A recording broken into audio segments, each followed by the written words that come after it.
Mga katrops, welcome back ulit kayo sa aking channel Sports React PH at ngayon na ay pag-uusapan natin ang balitang malapit na nang magbalik si Ja Morant sa Memphis Grizzlies.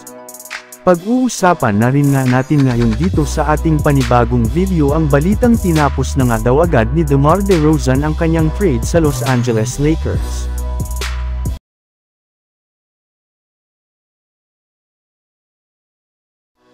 Sa unang pagkakataon nga po ngayong season ay sa wakas nagkaroon na rin naman nga ang Memphis Grizzlies ng back-to-back win matapos nilang maipanalo ang kanilang huling dalawang laro ngayong season kontra sa mga kupunan ng Utah Jazz at Dallas Mavericks. Pero sa kabila nga niyan ay nananatili pa rin nga sila bilang ika-14th seed sa standings ng Western Conference. Yes, isa pa rin nga ang Memphis Grizzlies sa mga worst teams sa NBA ngayong season. Ngunit kahit na ganoon ay paunti-unti na rin naman nga silang nakakabawi gayong bukod nga sa kanilang mga pagkapanalo ay nalalapit na rin naman nga ang pagbabalik ng kanilang superstar na si Ja Morant. Kung inyong ang matatandaan, kalagitnaan nga ng December inaasahang matatapos ang ipinataw na suspension sa kanya ng NBA matapos ang ginawa nitong isyu ng nagdaang off-season.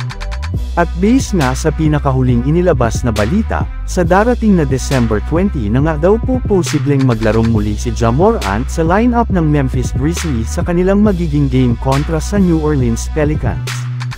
Pero kung ang dating NBA player nga na si Gilbert Arenas ang tatanungin, naniniwala nga ito na sa darating na December 22 pa nga daw po si Ja Morant magbabalik since mas maganda nga daw po na home game ang kanyang unang paglalaroan kontra Indiana Pacers upang sa ganon ay magkaroon agad siya ng confidence mula sa mga sigawan ng kanilang mga fans at upang mas ganahan pang lalo ang kanilang team matapos ang napakahina nilang simula ngayong season.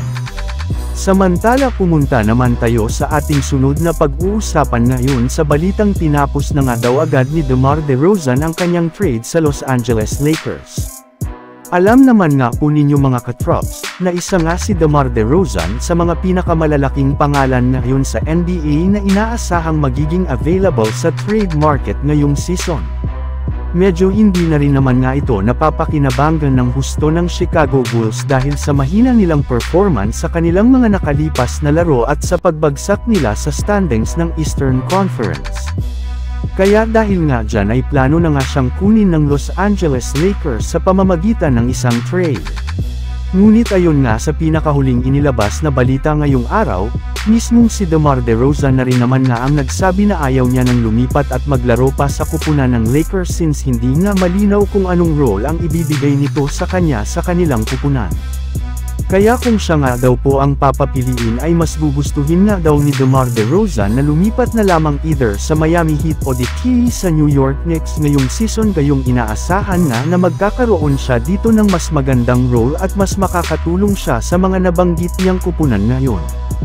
Kaya mukhang si DeRozan na rin naman nga ang official na tumapos sa kanyang trade sa Los Angeles Lakers.